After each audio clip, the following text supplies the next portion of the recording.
Ghost Tales. Hey girlies and ghoulies, and welcome to the Girly Ghost Tales podcast. We're your hosts for the evening. I'm Leah. And I'm Amber, and tonight we're checking into the world's most haunted hotels, places where the lights flicker without reason, footsteps echo when no one's around, and some guests never really check out. So sit back, grab some popcorn, get comfy, and To the grave we go. I did the Congress Hotel. It is in Chicago. The Congress Plaza Hotel history begins in 1893, when the structure was built to house travelers visiting the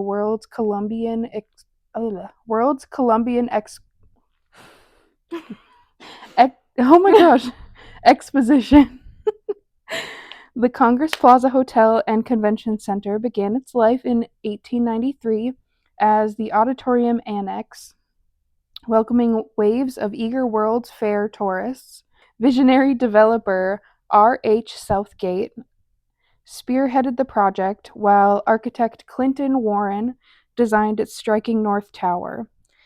In its early days, the property even featured a secretive underground corridor known as Peacock Alley, an elegant passage linking the brand new annex to the original Auditorium Hotel. Expansion continued into the early 20th century, and between 1902 and 1907, the Grand South Tower rose. Inside it, a lavish banquet hall took shape, soon earning a place in history as the very first air-conditioned ballroom in the United States. Over the decades, the Congress Plaza Hotel underwent steady updates as each new owner sought to keep it aligned with the times. By 1908, it had grown into a true Chicago powerhouse, boasting more than 1,000 guest rooms. In 1911, the property shed its original annex identity and adopted a new name, the Congress Hotel. Chosen for its prominent location along Congress Street and overlooking the Congress Plaza section of Grant Park. The rebrand worked. Waves of fresh visitors poured in, and the hotel rose to the challenge, expanding and adapting to meet the growing demand. Between 1916 and 1917, the Congress Plaza Hotel underwent one of its first major modern upgrades, trading its chandeliers for newly installed electrical outlets and desk lamps.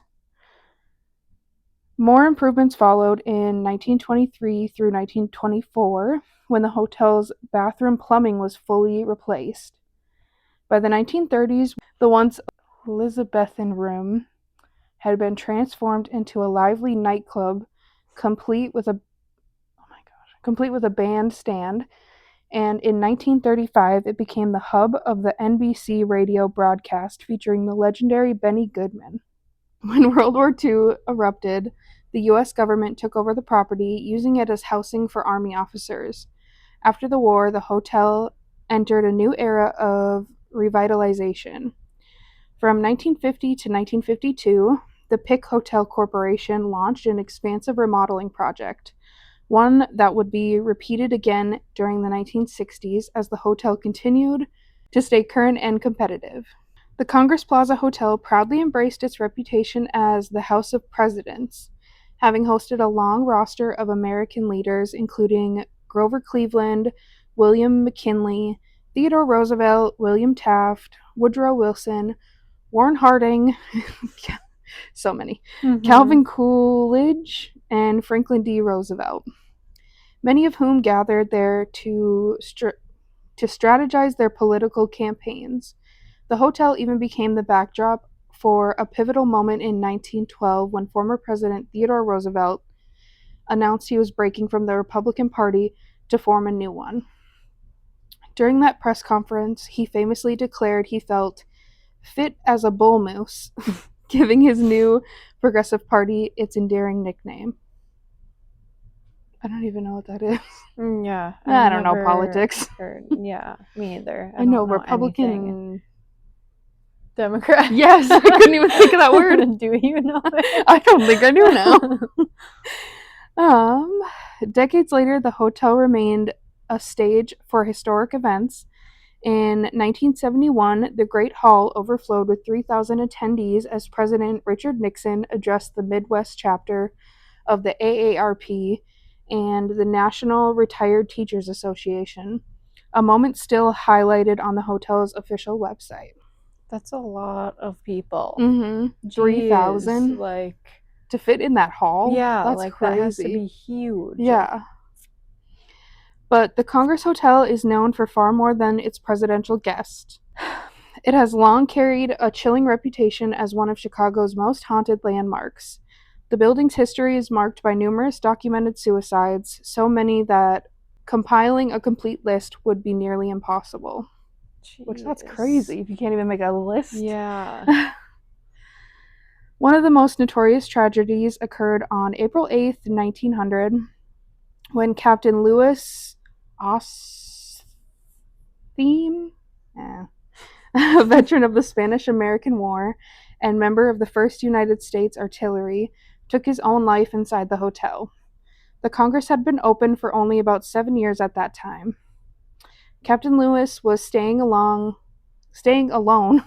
on the eve of his wedding when he raised a gun to his head and pulled the trigger, leaving behind no note, no explanation, and no clear motive. According to a Chicago Tribune report archived by Dr. Neil Gale, 2 wedding rings were found in the room beside his body.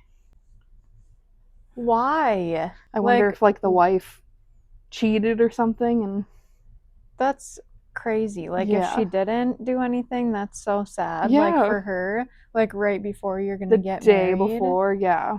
How pissed would you be? So, Oh I'm like, what my the hell? god. Like, Well, I guess I'm sure weddings aren't as crazy as they are now. You probably don't have deposits that you'd lose.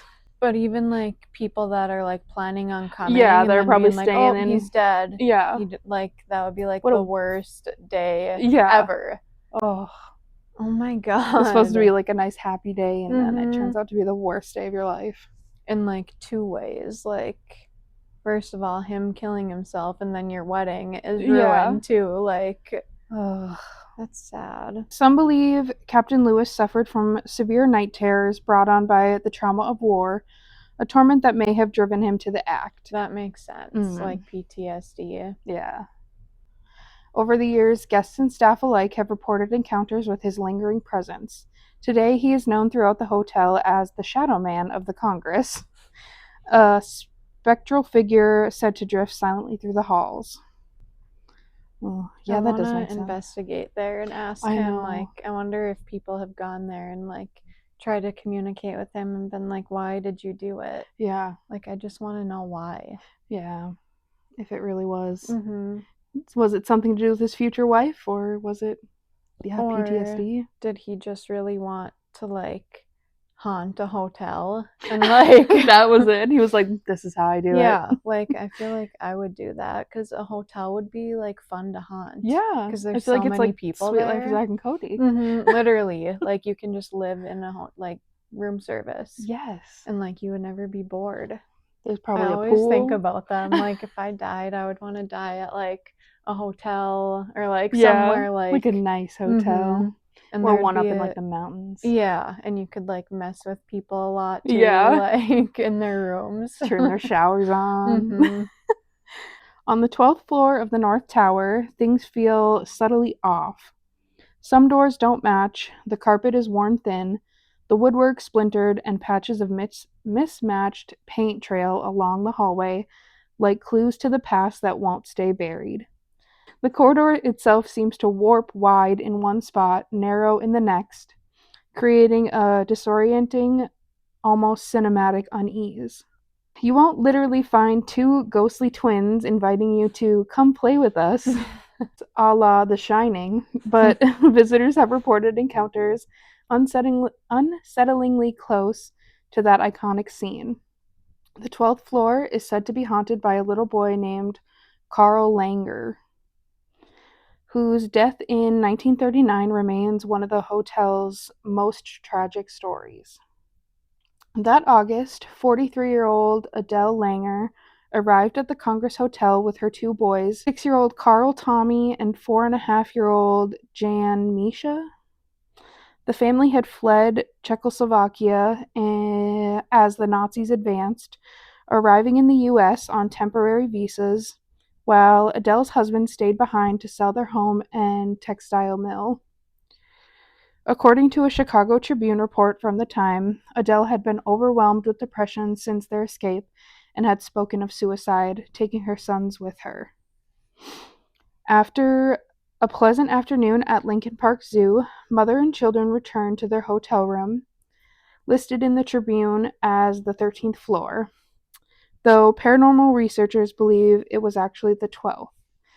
There, in a moment of unimaginable despair, Adele threw both her boys out the window before leaping after them. I hate when people like kill their kids. I know, like, just kill yourself. Yeah. Like, why? I mean, don't do that, but like, But if you're gonna, like, just kill yourself. Yeah, why do you have to like involve your children? Yeah, like imagine, that's so sad. Like imagine how scared they were. Yeah. Getting thrown out the window by their mom. Oh, so much probably goes through their head right before they hit the ground. Especially, and then they're just thinking, oh, my mom does not care about me. Yeah. Like she's just threw me out a fucking window. Oh, I hate it. All 3 bodies were found on Michigan Avenue below. While contemporary news coverage focused largely on little Jan Misha, it is young Carl whose spirit is said to linger on the 12th floor. Longtime security guard John, who has worked at the Congress for nearly 3 decades, claims he never believed in ghosts until he came face to face with one. Zach Bagans. Until he met Carl. One day, after receiving a call about a noisy child running around the 12th floor, John went to investigate. At first he saw nothing, but then, at the far end of the corridor, a small boy appeared, his clothing old and threadbare, but his presence unmistakably real. John shouted, "Hey, you're not supposed to be up here." The boy simply grinned and slowly faded from sight. That would scare the hell out of me. The grinning. Yeah. Oh, that's so eerie. But that would be like a kid thing to do. Yeah. Like, haha, I'm here anyway. From that moment on, John was convinced. He reported encountering the boy several more times in the hotel, and once, even more shockingly, inside his own home. One evening, as John settled into his chair with music and a book, he glanced up to see the little boy standing silently in front of him. In the blink of an eye, he vanished. I do not like that. I'd be so scared. Seeing it's one him thing right to see it at in work. front of you. Yeah. Like, oh, that's creepy. And like, obviously, he wants him to see him too. Yeah. Which is also creepy. Yuck. And the 12th floor isn't the only place where spirits wander. Down in the South Tower, room 441 is widely considered the most haunted room in the entire building. Guests frequently call security after seeing a woman standing or hovering beside the bed, tugging at the blankets or pulling on the covers. Some claim she slips in and out of the bathroom, others say she simply stares. Ugh. No one knows who the woman is, but her presence has been reported again and again, making room 441 a centerpiece of the Congress Hotel's ghostly lore. Another long-standing spirit said to roam the Congress Hotel is that of a male vagrant with a wooden leg, known affectionately, if not a bit ominously, as Peg Leg Johnny. Guests and staff have reported glimpses of him throughout the building, his uneven footsteps echoing down the empty halls. Oh, so vagrant is basically like a homeless person. Okay. A person without a settled home or regular work who wanders from place to place and lives by asking for money or food. Oh. So like a beggar, Yeah. like a homeless person. Then there's the tale of the mischievous retired judge who once lived full-time at the hotel. In life, he was infamous for wandering the corridors with TV remotes, standing outside guests' doors and flipping their channels to watch them react. Me. Literally, that would be so fun. At first I was like, oh, he must like have dementia, like wandering the halls with TV remotes, but that took a turn. I wasn't. That's literally like why I would want to like die somewhere like that. To like Yes. have stuff to do Yeah. instead of just sitting in like an empty house or something. True. And then if there's The other same old ghosts people. there, you can like talk to them and be Yeah. like, hey, let's go mess with Let's this go room. prank these people. Yeah. At the time, many assumed a ghost was responsible, only to discover it was simply the judge being a rascal. Now, according to the hotel, the prank continues. The judge has passed on, yet guests still report their TVs changing channels on their own. Security receives frequent calls about phantom channel surfing, and many believe the judge is still up to his old tricks, just from the other side. I wonder if they say like, "Oh, that's just the judge." Yeah, or they're if like, they're "Oh, just that's like, fine." "Oh, I don't know." That's crazy. As they're writing it down, another Yeah. person. I wonder how many people have like called and said that. That's so. I feel like there's nothing in a hotel. Well, okay, I shouldn't say that. I feel like something like that is not something I'd be calling the front desk. I know. My TV's flipping channels. That I'd be like, sounds okay, like I'm an just gonna shut old my TV person off. would be calling and Yeah. complaining about it. Like, Old people. Even celebrities who have stayed at the Congress aren't immune to its paranormal personality. One reported seeing a shadowy figure pacing inside his closet. Terrified, he immediately checked out and booked a room down the street at the Blackstone Hotel instead. Of course, I couldn't find who this celebrity was, so I don't even know why they yeah, pointed out that it was maybe a celebrity. they couldn't. I don't know, Oh, maybe. but I feel like they could. Yeah. The ballrooms, too, have their own legends. The Gold Room is said to be haunted by a woman dressed in Victorian-era clothing, and some visitors claim to have captured her apparition in photographs. And if the hotel is the home of the presidents, it may also be home of presidential ghosts. As noted earlier, Theodore Roosevelt famously announced his departure from the Republican Party in the Florentine Room after losing the GOP nomination in 1912. According to some, Roosevelt never really left. His spirit is rumored to linger in the ornate space where history and perhaps something more refuses to fade. As the lights dim on the Congress Plaza Hotel, one thing becomes clear. This building isn't just a piece of Chicago history, it's a living, breathing archive of everything the city has ever been. From presidents and politicians to mobsters, musicians, and everyday guests, the hotel has hosted the powerful, the desperate, the joyful, and the broken, and some of them, it seems, never quite checked out. Its grand halls have echoed with celebration, tragedy, renovation, and fear, a place of elegance turned battleground of the supernatural, where shadow figures slip through old corridors, forgotten children still play on the 12th floor, and whispers of heartbreak drift between mismatched doors. Whether it's peg-leg Johnny limping down a darkened hall, a phantom woman tugging at the blankets in room 441, or even the lingering energy of Teddy Roosevelt himself, the Congress Hotel feels less like a hotel and more like a crossroads.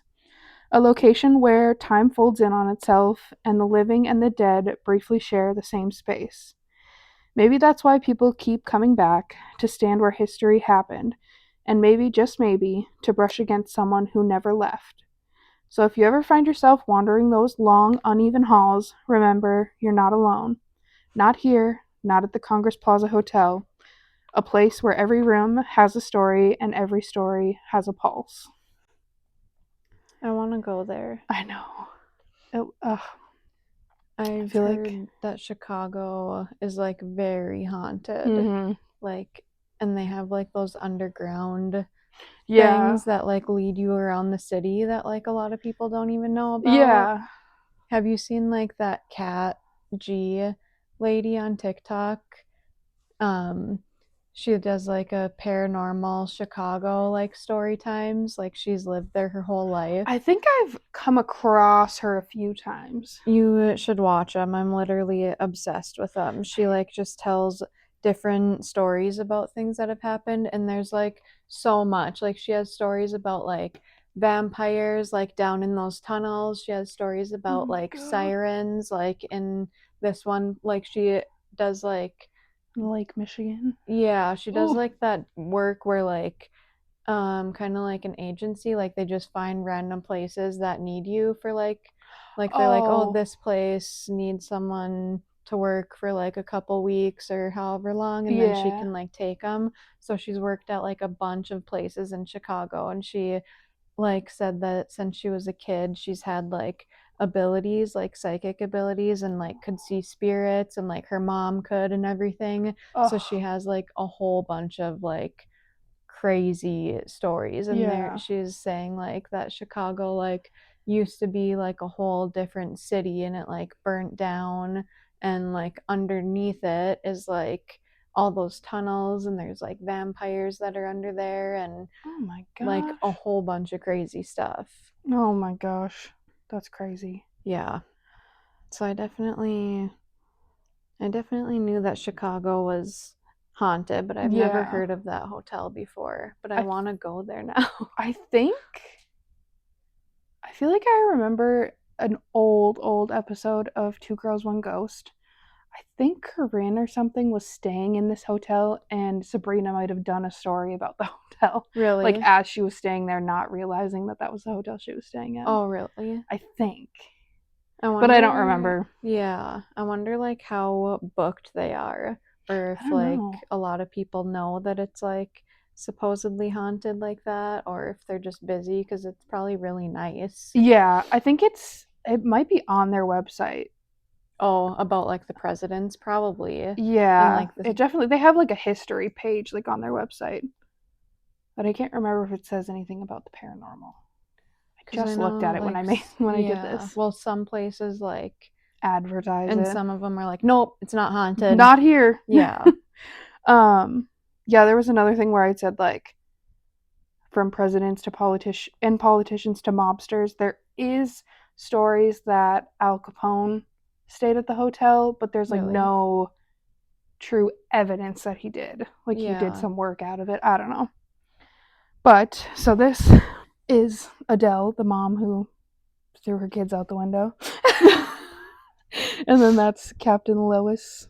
Lewis. Louis Ostheim. Ostheim. This is what the hotel used to look like. You know what it kind of looks like in that picture is that Hotel Cecil. Yeah. It kind of reminds me of that. And this is what it looks like now. Is this whole thing the hotel? Yeah. Jeez. I think this might be the like North Tower.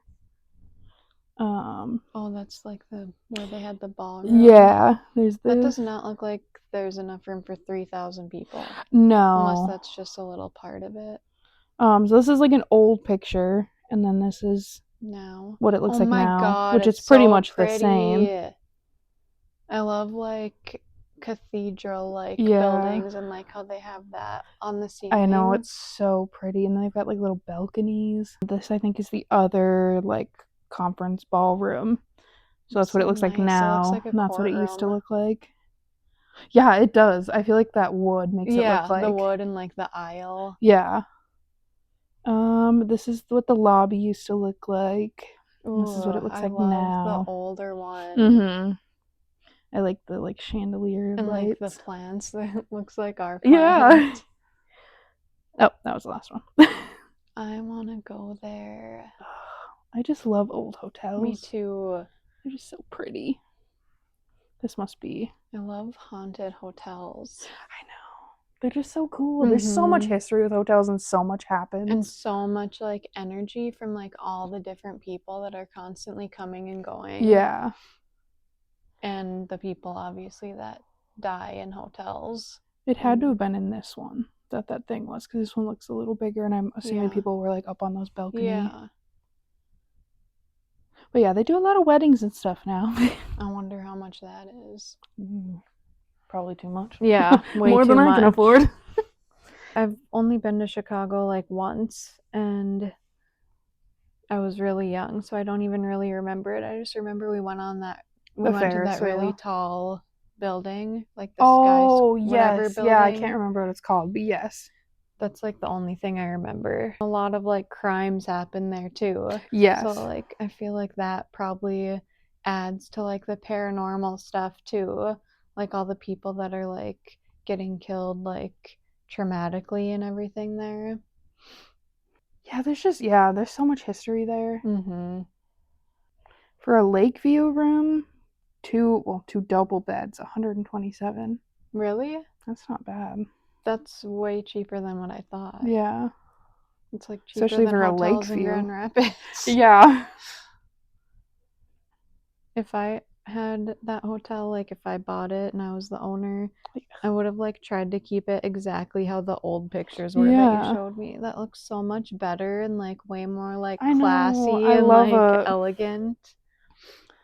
I love a nice I don't know. I just love Vintage it. hotel. Yes, that's look. what I was looking for. Yeah.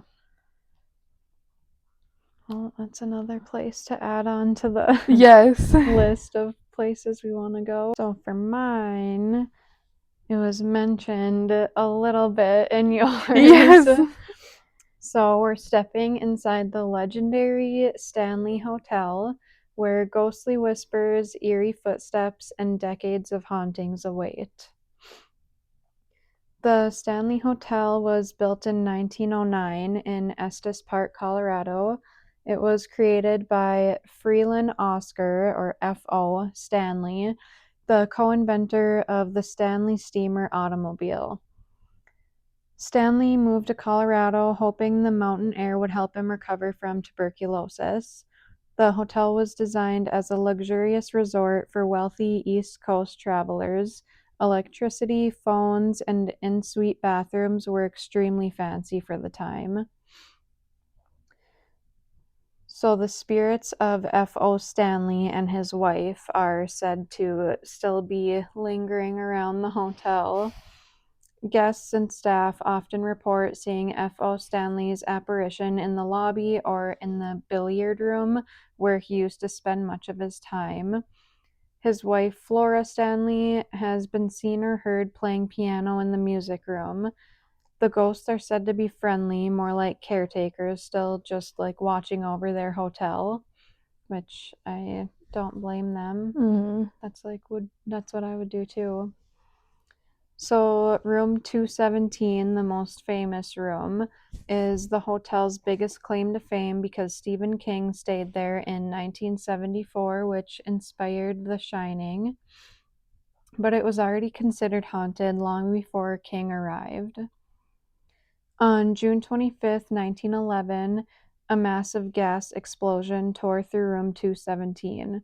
At the time, the hotel was still transitioning from gaslighting to electricity. A leak filled the room with gas, and when a staff member entered it with a lit lantern, it ignited. The explosion blew out roughly 10% of the hotel's interior and left debris scattered throughout the hallway. The victim, Elizabeth Scotty Wilson, a 28-year-old chambermaid, so basically just a hotel maid, was thrown from the second floor down into the dining room below. Amazingly, she survived, though severely injured.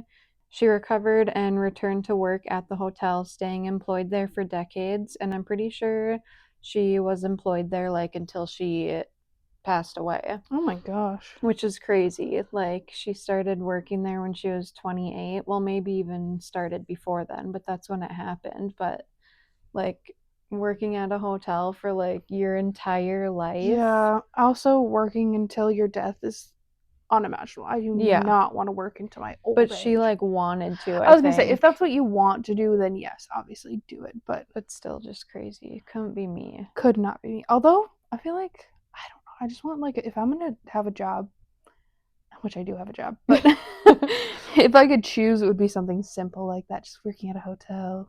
But being a maid. Oh, yeah, I forgot you said she was a maid. I feel like that would be so exhausting. Yeah, I did housekeeping for, like, so did I. 3 months. Yeah. And I hated it. Me too.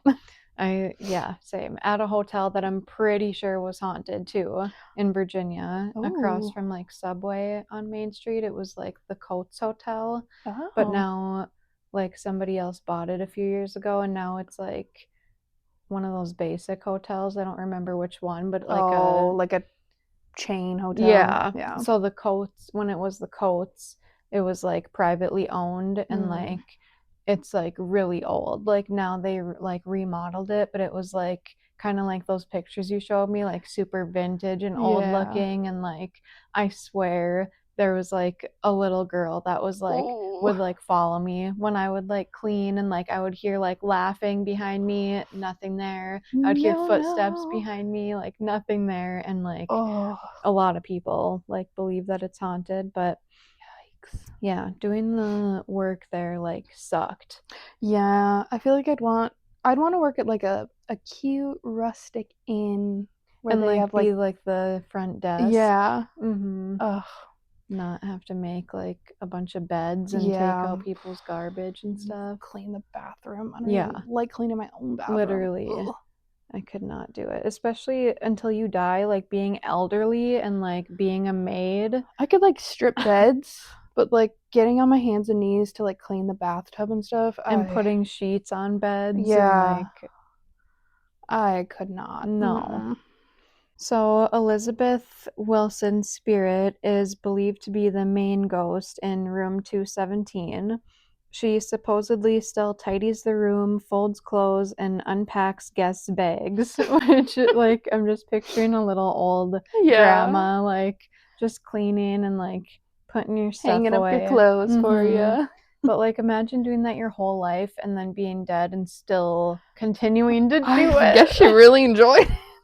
How though? That's so crazy. Oh, maybe she was just like a homemaker and that's just what she enjoyed. Or what if when you're dead you have to like have a job still, and they're like, well, I'm already This at is what the I'm already good at, I hotel. guess. Yeah, like that would suck That if you would still have to work in the afterlife. Oh my god, just like kill me again. Literally. Like, oh, I don't even want to think about that. That's unless I actively chose to like do. I can't. Right. Like, what if you Do they have hotels in the ghost world and you're like working at a ghost hotel? right, and like taking care of like the other, like what Yeah. if you do bad things, or if you like kill someone, or like if you kill yourself or something, like what Yeah. if you have to have like a job and then other people who did good things are the guests and you Yeah. have to take care of them? Oh, they get to just live their life like they don't have to. Yeah, and it's basically just like the world now, except you're just a ghost. Yeah. Well, that really throws a wrench in the Yeah. Christianity thought of you like go to your own paradise or whatever. Yeah. Oh, I just want to know. I know. Like, where did we go? What happens?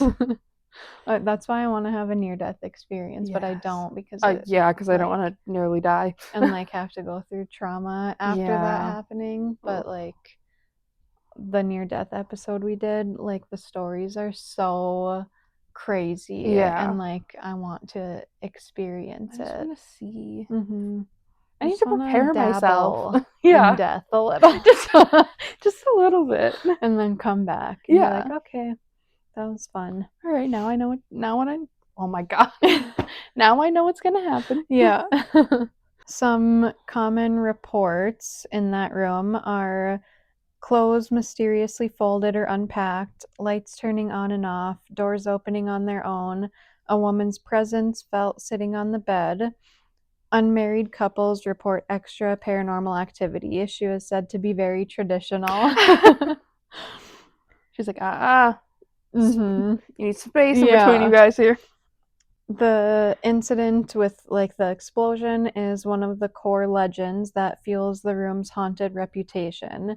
And I do know that like tulpas, like how manifested like spirits, like everybody talking about it and being like, oh, this room is so haunted, oh, she's haunting this room, probably just like makes it intensifies it and like adds to it. I'm sure. Even if that did happen, maybe it wasn't as intense as it is now. Children play on the 4th floor. The 4th floor used to be the old servants' quarters, and some rooms were used for nannies and children. Guests often hear running footsteps, giggling, doors opening and closing, a little boy calling out for his nanny. These reports have been consistent for decades. The ghosts of former employees are also said to be lingering around there.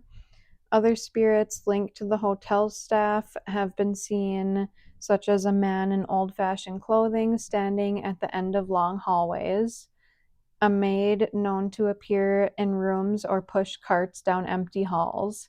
So like just that too is like, okay, so like why would they want to be doing that in the afterlife? Yeah.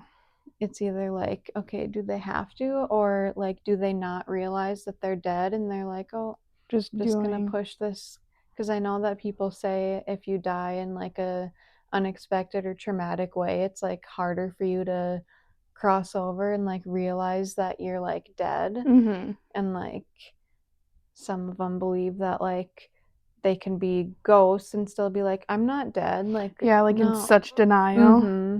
So yeah, it could be one of those things. Hmm. And then there's Lucy, the runaway spirit. One of the most famous ghosts, Lucy, was discovered in tunnels that are in the hotel. She was believed to be a runaway or homeless girl who sought shelter in the hotel. Staff forced her out one winter night and she died from exposure to the cold. During spirit box sessions, she says her name clearly and responds to questions about cold or fear. She especially interacts with younger women and teenage guests, which that's so sad. Like, Yeah. and like kicking her out in the winter. That's like, crazy. Yeah, even if she's like homeless, like Yeah. you're just gonna like basically send her out to die. And like in Colorado too in the winter, like and they're like that's up in a mountain. mm-hmm, that's sad. And that's sad that she responds more to like women and teenagers because Yeah. she probably is like, oh yay, someone that's My like age, me. yeah. Oh. And there's also a pet cemetery behind the hotel. So the Stanley has its own pet cemetery, which also became inspiration for Stephen King, like Pet Cemetery, Mhm. even though it wasn't part of like The Shining. But Yeah. I did not realize they had a pet cemetery there. I didn't either. Like that's It's kind of a weird thing for a hotel to I've have. never heard of anywhere. No. Like why a hotel? Because it's not like the hotel had its own. Because the owners lived there, didn't they? Yeah. I wonder if So maybe they maybe started just it. Yeah. But it's still just weird. Yeah, that is really random. Or maybe the town. So I think there are some random towns that have like pet cemeteries. That's scary. Just because of the movie Just Pet 'cause of the Cemetery. movie, yeah. There are tiny headstones and names marked for pets of longtime employees, pets of former hotel managers, even some early guests. But it's just weird. Like It is weird, but then I think about it because a lot of people like bury their pets in their yards. oh, and a But lot of them don't have a yard. that they don't have a yard, or like I was telling Matt, if one of our animals died where we live right now, I'd probably have it cremated because you're I'm not gonna bury. move. Yeah, that's not my forever home. Yeah, that's true. But it's just still weird for like a hotel. It is a really like who was one of the employees like, oh, my dog died and I want to bury I want to him bury here it at my place of work. my place of work that I won't be at forever, except for that one lady. Like it says some guests, like, okay, That's you're just random. checking into a hotel and like, oh, my pet died while I'm here staying at the hotel. That would Can be I weird bury on its it own. here? Yeah. Or Like, their pet died and they come to stay there just to bury it. That's really weird. I don't know, but I mean, maybe some of them now because it's like so famous, like maybe they're like, oh, I want to bury my pet there That now. could be. Or like maybe there's families that go there a few times a year or something, or yearly, so that's. And like maybe they stay there and then they can see their pet while they're there Yeah. too. Or they know that it's gonna be like taken care of, like it's gonna be somewhere where it's being taken care of. Maybe I don't know. It is really weird. I kind of like it, but it's weird. It's a nice idea, but yeah, pet cemeteries are. But imagine pulling up to your hotel and you're like, oh, there's a cemetery back there. Well, I guess I'd rather be pets than humans, but. But how would you even know? Well, I mean, unless you walked up to it, but still, just seeing that, I'd be like, maybe we shouldn't stay here. Visitors report small shadows darting between graves, soft growls or meows with no animals nearby, cold spots around the headstones, King used this cemetery as influence for Pet Cemetery, obviously. So the basement has the underground tunnels. The hotel has a network of old service tunnels used by workers. Reports include shadows moving, cold spots, and Lucy is most commonly said to be in those tunnels. There's also a haunted mirror in the concert hall that many guests claim reflects a woman in 1900s clothing, someone walking behind you when nobody is there, a hand or arm reaching across the frame, and some people say the mirror once belonged to Flora Stanley. There's also Paul, the get out spirit. A former maintenance worker named Paul is believed to roam the concert hall. During events, people often hear a stern male voice saying, "Get out!" That would scare me. Yeah. Paul was strict when alive and supposedly still enforces curfew for guests.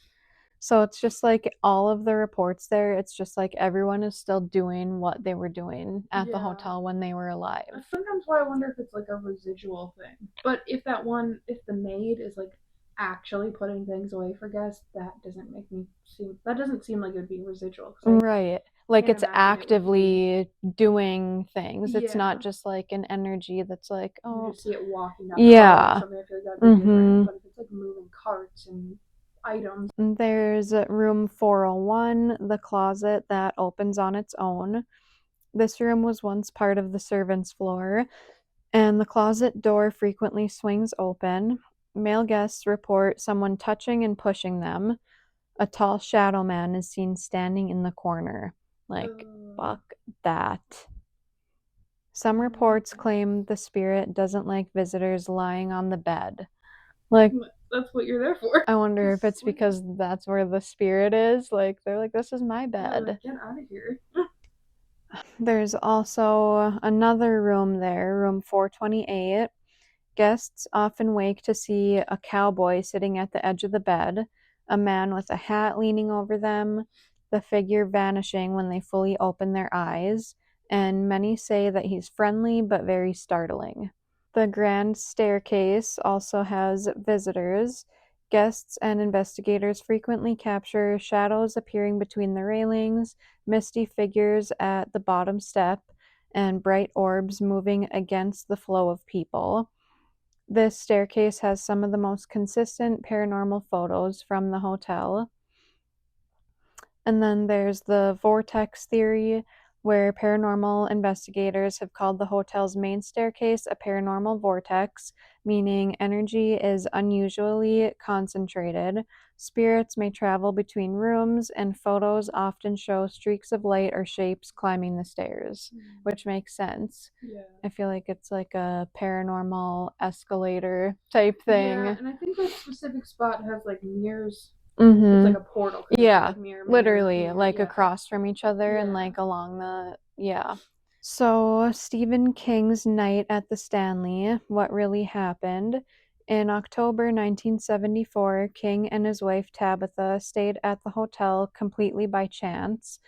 They planned to stay elsewhere, but everything was closed for the season except the Stanley. They were the only guests in the entire hotel. That's crazy because it's a big hotel. And even if it's like a small hotel, like being That's the still- only yeah. guests, like I wonder why. King later described the vibes as a vast, empty, echoing place like God had abandoned it. Here are the main experiences that inspired The Shining. The empty dining room encounter. King said the dining room was still set up with dinnerware and music playing softly through speakers, even though staff were closing for the season. He described the moment as eerie, lonely, like the hotel was waiting for something, and unsettlingly silent. This inspired the Overlook Hotel atmosphere in The Shining. The hallway children. He reported hearing childlike laughter in the long empty halls despite being told no families were staying there. This is widely believed to be the real life source of the twin girls in the movie and Danny's creepy hallway scenes. The dream that started it all. That night, King had a terrifying dream. His young son was being chased by a fire hose snake in the hotel corridors. The hose wrapped around his son, dragging him down the hall. King woke up gasping and drenched in sweat. He lit a cigarette, stared out the window at the Rockies, and by the time he finished smoking, he had the entire basic plot of The Shining in his mind. Crazy. Room 217 is the room King slept in, which already had a haunted reputation because of the explosion. He reported a cold, heavy presence, feeling watched as he fell asleep, a sense that someone was standing at the foot of the bed, and his belongings being moved. He didn't see a figure, but the presence became the seed for the novel's concept of a hotel with its own consciousness. So, in the book, it's room 217. The movie changed it to 237 at the request of the Timberline Lodge, which didn't want guests avoiding room 217. The Stanley kept 217, and it became its most famous and always booked room. So, The Shining was not filmed at the Stanley Hotel. The inspiration came from the Stanley, but it was filmed on sets in England and at that Timberline Lodge in Oregon. However, the Stanley plays The Shining in the rooms 24/7 on their internal channel. So, Stephen King disliked the Kubrick movie, so he pushed for the 1997 TV miniseries, which was filmed at the Stanley Hotel itself. It follows the book much closer than the film does. Stephen King hated the movie adaptation of The Shining primarily because of director Stanley Kubrick's significant changes from the book, which he felt made the film emotionally cold and altered the core themes. King's specific criticisms include the portrayal of Jack Torrance as already insane from the start, rather than slowly descending into madness as in the novel. He also disliked the way the film downplayed the alcoholism that was central to his character's struggle, and felt the film lacked the warmth and connection to characters that he considered vital. Which I get that, if those are like main parts of why like he wrote the book, like I get why he wouldn't like it because of that. Yeah. So this is the outside of the Stanley. And like the mountains. Yep, that's behind the cemetery, the for pet some cemetery. reason, I didn't realize that it was two pictures. I was like, wow, you can Oh, really. yeah. No. So that's behind it. So you can't really see it unless you're looking for Going it. back there, So that yeah. makes it a little better. It's not like right at when Yeah. you're walking in or something. So while The Shining may have turned the Stanley Hotel into a pop culture legend, the truth is the place had its ghosts long before Stephen King ever checked in. Maybe that's why the story feels so real, because the hotel itself is still telling it, one haunting at a time. I want to go there. I know, I do too. I've wanted to go there for like Ever. Yeah. Yeah. I also just want to go to Colorado in general too. So pretty. Yeah. Definitely want to stay at both hotels, and both are going on my bucket list of haunted places to visit. Yeah. Hopefully we'll at least be able to go to Chicago sooner than later, since it's somewhat close. Yeah, it's really not that far. Thanks, girlies and ghoulies, for joining us. Come back next week for stories about Christmas cryptids. Make sure to follow our socials linked in the show notes, and email us your ghost stories and anything paranormal at girlyghosttales@gmail.com. If you want episodes 1 week early, live ghost hunts, Tarot Tuesdays, automatic entry into giveaways, and exclusive bonus content, join us on Patreon for $5 a month. New episodes release every Friday at 6 p.m. Central Standard Time. Until next time, and remember, if you hear a whisper in the dark, it's probably just us. But just in case, keep your lights on and your doors locked. And remember, the veil is always thinner than you think. Good night.